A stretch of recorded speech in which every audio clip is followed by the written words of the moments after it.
Hello, welcome to Nothing to See Here. I am here and yet I'm not. That doesn't make any sense. But just like this channel, there's nothing to see here except for my ugly mug, my pretty smile. I was always never liked my smile. I always thought I was always like a little bit like, I don't know, what do you call it? You know, that word where you feel self-conscious. I was self-conscious about my smile. But when I lost both my lateral incisors, I was still self-conscious about my smile. But then one day, I was taking a pose for, I don't know, I was applying for a Cash App card or something, I don't remember.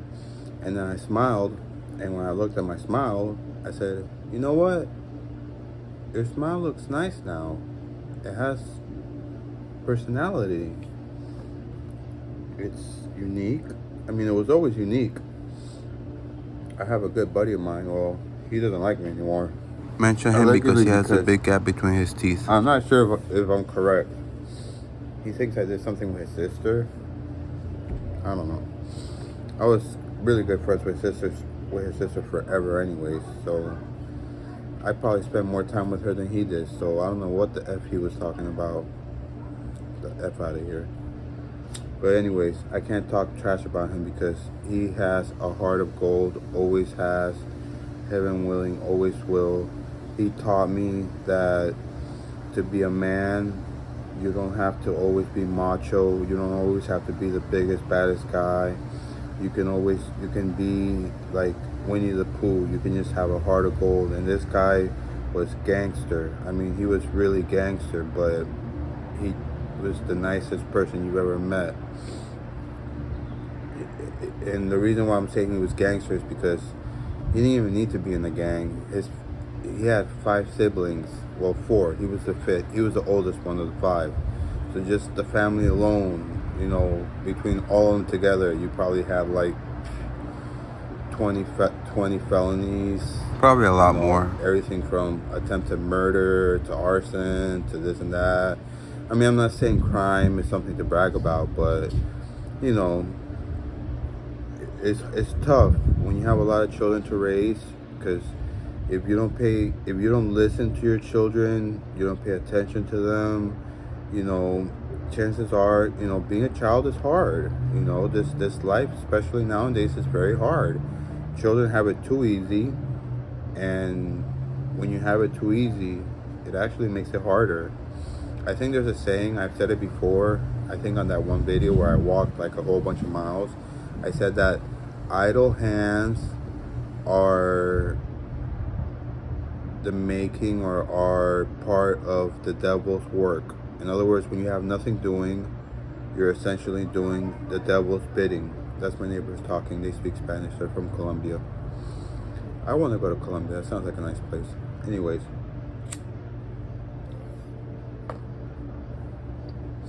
Bienvenidos a todos. No voy a hacer este video en español. Solo quería decir bienvenidos a todos los que hablan español. Gracias por su vista.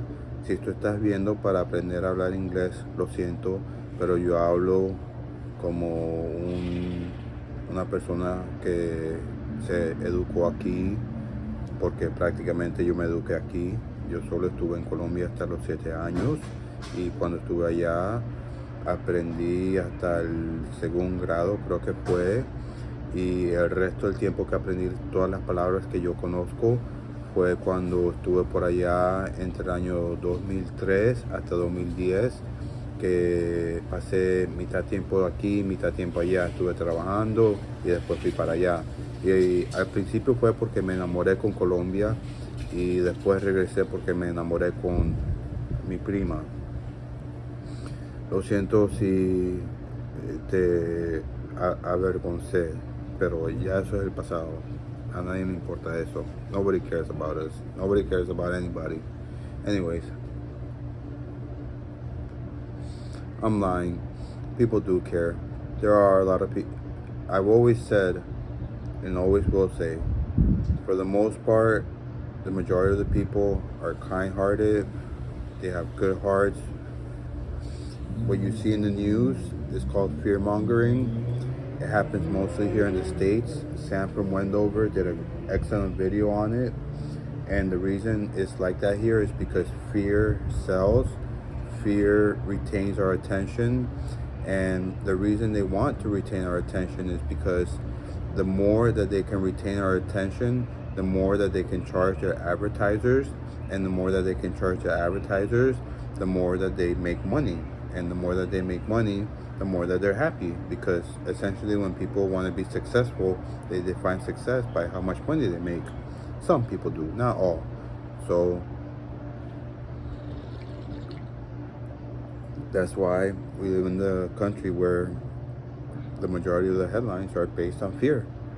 And that's why a lot of people here are, not a lot, but some are all like, oh, they won't let their kid walk to school. Oh, they won't. And also, our city planning is just terrible. It's like, first of all, you have to have a car in suburbia, number one. Second of all, this is the land of the free. They consider it a privilege to use the road, okay? It's not your right, it's a privilege. And the privilege can be taken away from you by two entities, by the Department of Motor Vehicles and by the court system. Talk about a misnomer. That's like calling a black hole a black hole. Gosh. Anyways, I'm crying. Let me stop crying. Let me start being happy. I made a video. I showed you guys the plans. I hope you enjoyed it. Mom says she wants to take Survivor and in its place put, she said 7-Eleven. That's the one with the 4 trunks. But if I do take Survivor out of the, if I, take it out of the ground, I want to make sure I take all of its roots in its entirety, because when I plant it again in the pot, I'm not going to give up on it. Survivor's my baby. If Survivor does not survive, I'm going to give up on this altogether. I still have, if we do plant that one avocado tree, I'll still have 2 more. I don't know if I mentioned it in the comment. I don't even know if did I upload the video yet? I don't even think I uploaded it yet. Oh, I put it to the gallery. Working on an iPhone sucks. I have to go to iMovie, I have to edit it. Then after I edited it, then I have to save it to my gallery. Then after I save it to my gallery, I have to go to the iPhone. I have to go to the YouTube app. Then I have to upload the video, and then I have to wait again. It's gotta get processed, blah, blah, blah, whatever. So I haven't had a chance to buy a computer. I'm not saying that's gonna make my videos any better. It would be wiser to take a class first to actually learn, but it might actually be better to have a computer handy while I'm taking the class. That way, while I'm taking the class, I can practice on the computer. I imagine, I don't know, but as of right now, I have more videos than people that have millions of followers, but their content is essentially, it's either funny or relevant or whatever. I don't know. Some of these people I think came from TikTok, whatever. More power to them. Good for them. They're doing good. Me, on the other hand, if I really need money that bad, I have to go out and I have to hold out a sign and I have to panhandle. Jesus Christ, And the sad part about it is, if you work here and you make minimum wage, you make like $11 an hour. If you panhandle, and that's why I said people are kind-hearted, but you ask nicely, and also, you don't harass, and, people can see if you're using the money to go out and get drugs, or if you're using the money because you need it. People are not dumb. People, especially once you get to a certain age, I'm 60 years old right now, but once I get to be 80, eventually I'll be wiser. If I get to be 80, hopefully I'll die soon. Anyways, people are wise. They're not dumb. A lot of people don't want to give just because, and that's fine. Sometimes I'll put on my sign, you know, please help. If not, please pray, or just, sorry, that's neighbor, they're talking. I say, please pray or visualize that I get a job, because I need to get a job. I've applied at the one place that I want to work at, because the reason I want to work there is because I have a daughter. And when I'm done working, even though it's an entry-level job, which is only going to pay me at the maximum $15 an hour, which is nothing, I want to at least be able to leave her with a little pension so that she has something to live by. Sorry, but they're speaking Spanish and they're speaking super loud. Están hablando español y están hablando más alto que deben ser. Deben ser que la persona con quien está hablando casi no puede oír. Por eso, that's why I have to speak loud to you guys, because they're insisting on speaking loud. I'm sorry about that. But anyways, let me make this video short because I don't even know why I'm recording. I guess because I wanted to enjoy a coffee and a cigarette. This cup is nice. I like this cup. I found it in the kitchen. Mom likes to collect a lot of nice things. Unfortunately, according to her, she's allegedly had a lot of stuff stolen, and I have to essentially take her word for it. She's my elder. I have to respect her. And also, I want to believe her, but at the same time, she has so much stuff. How can she keep inventory of it all too, you know? But I also do think that it might be true, and that's for several reasons. But other than that, today's the 1st of the 1st of May. In 3 days, it's going to be May the 4th. This month is on the 15th is my cousin Alfredo's birthday. Very smart man. He's I think he's an engineer. I forget what kind of engineer, but he went to the Navy. Very smart individual. Also on the 19th is also my cousin Pedro's birthday. He's also a very smart man. If he's not fully bilingual yet, he's learning English very well, and he's the man of the house. And I can actually say that at his age, he's more of a man than I was at that age. Mi primo Pedro, saludos. Voy a traducir si por si acaso no entendiste. Lo que dije fue es que a tu edad tú eres más un hombre de lo que yo fui cuando yo tuve tu edad, y por eso tú mereces alabanza. And on the 21st is my cousin Dani's birthday. She's a beautiful young woman. She's educated, and she's very smart, and she's also a very good housekeeper. And that's Pedro's sisters, and they both grew up with their mom, who is my aunt, whom I love to death. Tia Maritza, te quiero muchísimo. I love you to death.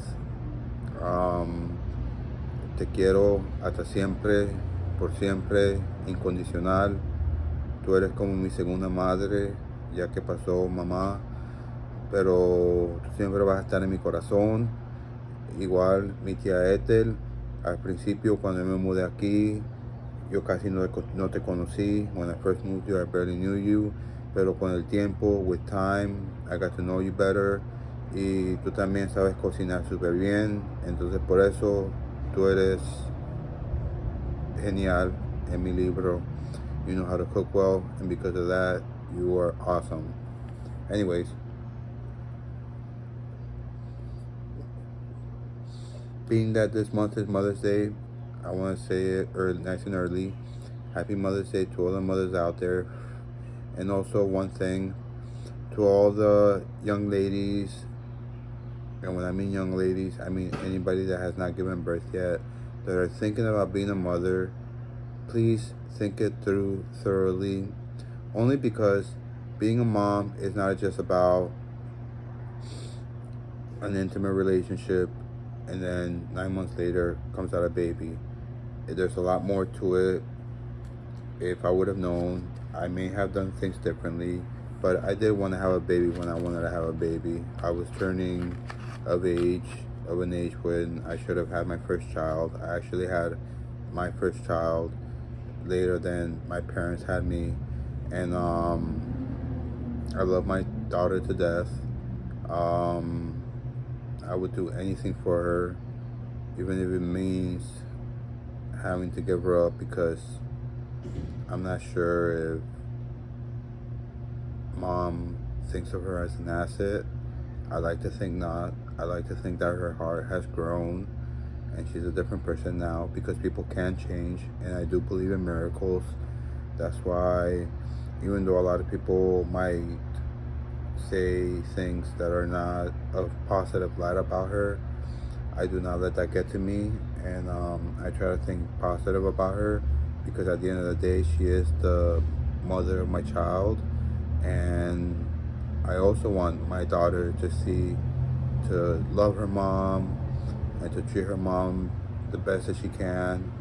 I've literally always tell her, be nice to your mom. I've literally have gone in the middle of them while my daughter was kicking her mom, and I received all the blows so mom wouldn't get hit.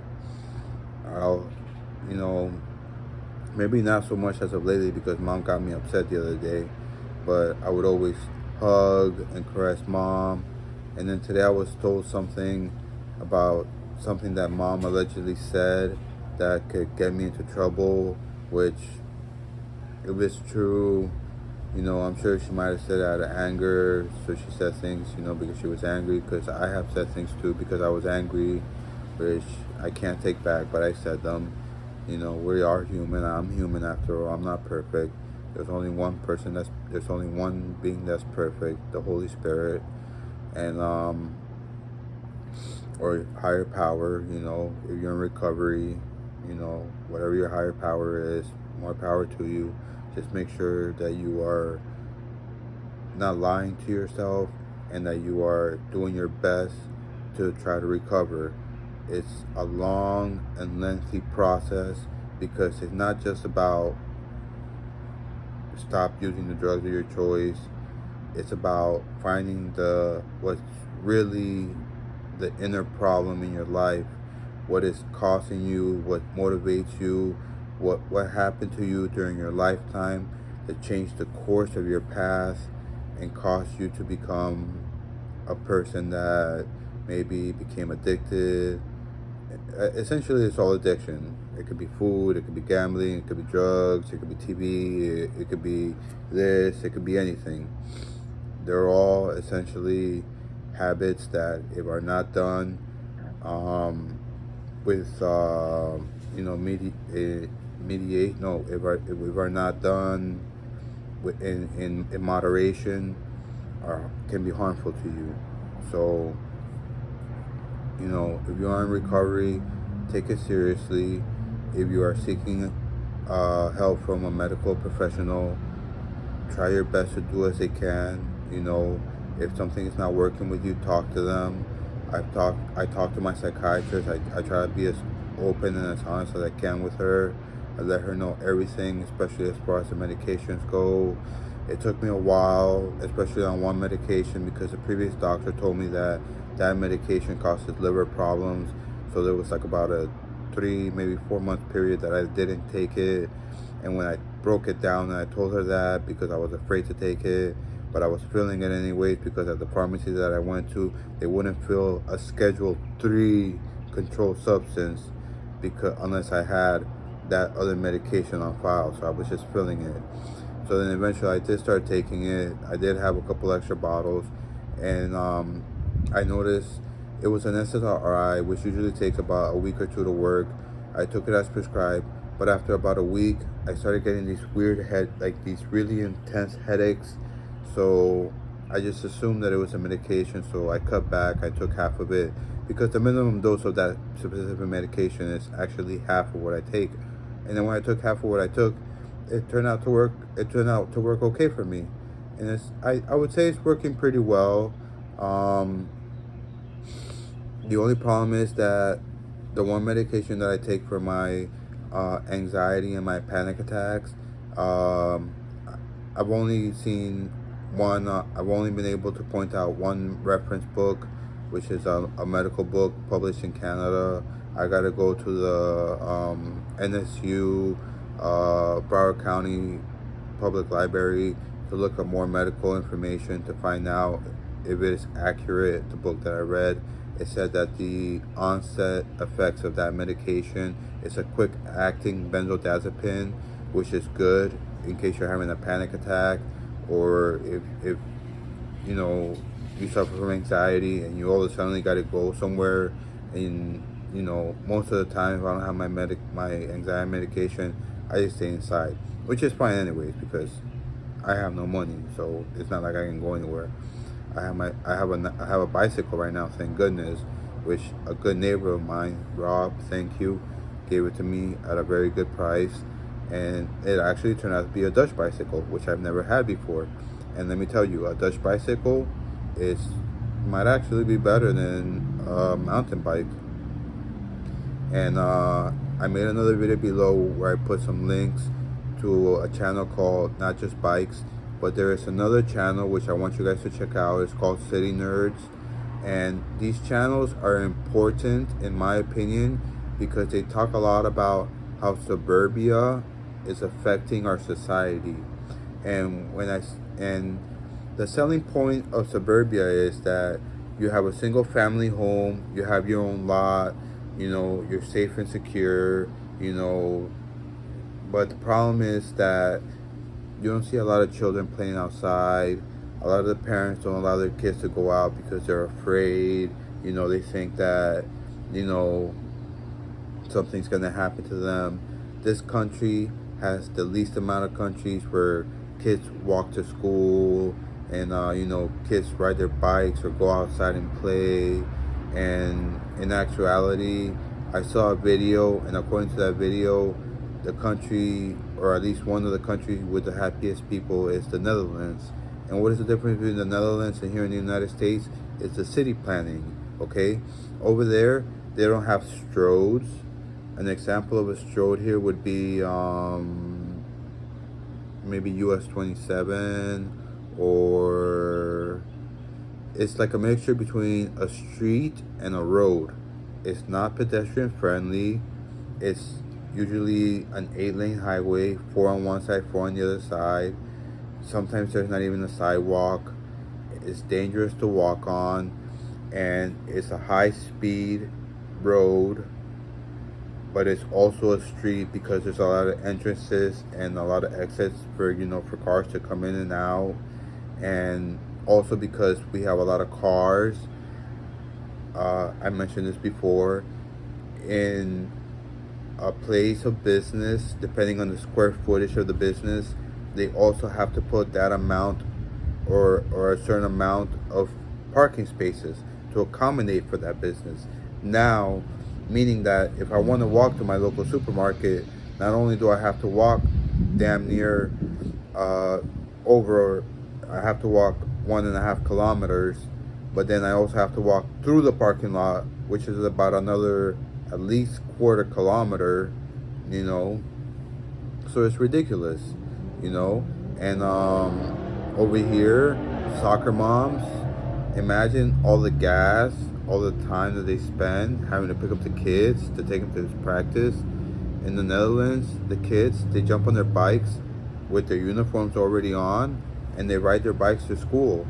They have a higher level of independence there, meaning that the kids are essentially happier. So, I'm not good. I can't speak Dutch, but if I could, I would probably make the decision to live there, even though it's below sea level. They were really good at reclaiming land, but that's the reason why it's called the Netherlands. But anyways, I've spoken a lot.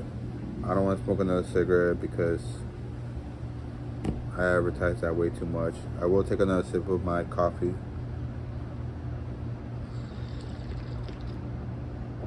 Hey, the number one consumed drug in the country. The world, actually. Hi. And you have a blessed day, May peace and love be with you. And if you would be so kind to be kind to one another, I'd appreciate it. And thank you very, very much for watching. Especially if you watched till now. You are, what was it? You're a soldier. Bless you. Thank you. Bye.